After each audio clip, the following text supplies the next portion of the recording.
In this video, I will show you how to enable dark mode in Google Chrome browser on Android. So let's get started.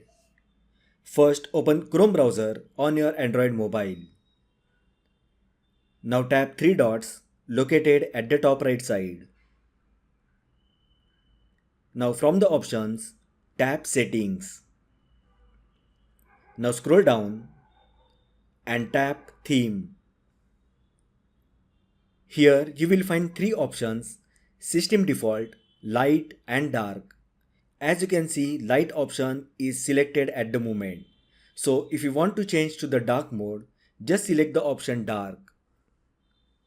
And as you can see, dark mode is activated in Chrome browser.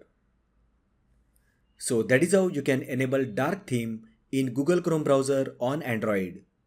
If you find the video helpful, then like the video, share with your friends and subscribe to my channel. Thanks for watching and I will see you in the next video.